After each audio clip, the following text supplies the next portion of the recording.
नमस्ते दोस्तों। आज हम लोग भगवत गीता का यथास्वरूप का 18वां भाग के बारे में पढ़ेंगे।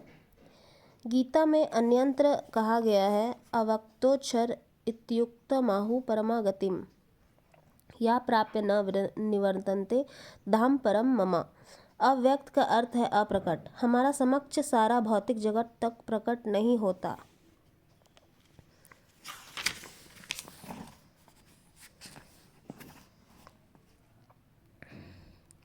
हमारी इंद्रियां इतनी अपूर्ण है कि हम इस ब्रह्मांड के सारे नक्षत्रों को भी नहीं देख पाते।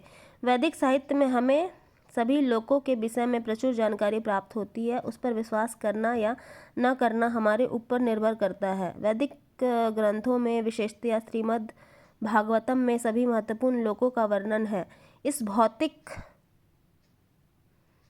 आकाश से परे आध्यात्मिक जगत है जो अव्यक्त या अप्रकट कहलाता है। व्यक्ति को भगवत धाम की ही कामना तथा लालसा करनी चाहिए, क्योंकि जब उसको उस धाम की प्राप्ति हो जाती है तब उसको वहाँ से फिर इस जगत में लौटना नहीं पड़ता। इसके बाद प्रश्न पूछा जा सकता है कि उस भगवत धाम तक कैसे पहुँचा जाता है। इसकी सूचना भगवत गीता के 8वें अध्याय में इस प्रकार दी गई है। अंतकाले च मावेव स्मरमुक्त्वा कलेवरं या प्रयाति स मद्भाव यति नाश्यंत्र संशया। अनंत काल में जो मेरा स्मरण करते हुए शरीर त्याग करता है वह तुरंत मेरे स्वभाव को प्राप्त होता है। इसमें रंच मात्र भी संदेह नहीं है। जो व्यक्ति मृत्यु के समय कृष्ण का चिंतन करता है वह कृष्ण को प्राप्त होता है। मनुष्य को चाहिए कि वह कृष्ण के स्वरूप का स्मरण करे, और यदि इस रूप का चिंतन करते हुए वह मर जाता है तो वह भगवत धाम को प्राप्त होता है। मद भावम शब्द परम पुरुष के परम स्वभाव का सूचक है। परम पुरुष सच्चिदानंद विग्रह अर्थात उसका स्वरूप शाश्वत ज्ञान तथा आनंद से पूर्ण रहता है। हमारा यह शरीर सच्चिदानंद नहीं है, यह सत नहीं अपितु असत है, यह शाश्वत नहीं अपितु नाशवान है, यह चित अर्थात ज्ञान से पूर्ण नहीं अपितु अज्ञान से पूर्ण है। हमें भगवत धाम का कोई ज्ञान नहीं, यहाँ तक कि हमें इस भौतिक जगत तक का पूर्ण ज्ञान नहीं, क्योंकि ऐसी अनेक वस्तुएं हैं जो हमें ज्ञात नहीं है। यह शरीर निरानंद है, आनंद से ओतप्रोत न होकर दुखमय है। इस संसार में जितने भी दुखों का हमें अनुभव होता है वे शरीर से उत्पन्न है। किंतु जो व्यक्ति भगवान कृष्ण का चिंतन करते हुए इस शरीर को त्यागता है वह तुरंत ही सच्चिदानंद शरीर प्राप्त करता है। इस शरीर को त्याग कर इस जगत में दूसरे शरीर धारण करना विसुव्यवस्थित है।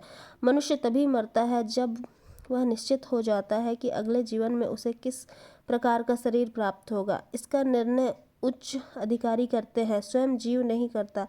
इस जीव में अपने कर्मों के अनुसार हमें उन्नति या अवनति करते हैं। यह जीवन अगले जीवन की तैयारी है। अतएव यदि हम इस जीवन में भगवत धाम पहुँचने की तैयारी कर लेते हैं तो इस शरीर को त्यागने के बाद हम भगवान के ही सदृश आध्यात्मिक शरीर प्राप्त करते हैं। जैसा कि पहले कहा जा चुका है, आध्यात्मवादियों के कई प्रकार हैं, ब्रह्मवादी, परमात्मावादी तथा भक्त। जैसा कि उल्लेख हो चुका है, ब्रह्म ज्योति आध्यात्मिक आकाश में असंख्य आध्यात्मिक लोक है। इस लोकों की संख्या भौतिक जगत के लोकों की संख्या से कहीं अधिक बड़ी है। यह भौतिक जगत अखिल सृष्टि का केवल चतुर्थांश है। एकाशेन स्थितो जगत, इस भौतिक खंड में लाखों करोड़ों ब्राह्मण हैं, जिसमें अरबों लोक और सूर्य, तारे तथा चंद्रमा हैं। किंतु यह सारी भौतिक सृष्टि संपूर्ण सृष्टि का एक खंड मात्र है। अधिकांश सृष्टि तो आध्यात्मिक आकाश में है। जो व्यक्ति परम ब्रह्म से तदाकार होना चाहता है वह तुरंत ही परमेश्वर की ब्रह्म ज्योति में भेज दिया जाता है और इस तरह वह आध्यात्मिक आकाश को प्राप्त होता है। जो भक्त भगवान के सन्निग्ध का भोग करना चाहता है वह वैकुंठ लोकों में प्रवेश करता है, जिसकी संख्या अनंत है। यह जहाँ पर परमेश्वर अपने पूर्ण अंशों चतुर्भुज नारायण के रूप में प्रद्युम्न, अनिरुद्ध तथा गोविंद जैसे विभिन्न नामों से भक्तों को के साथ साथ रहते हैं। अतएव जीवन के अंत में अध्यात्मवादी ब्रह्म ज्योति परमात्मा या भगवान श्री कृष्ण का चिंतन करते हैं।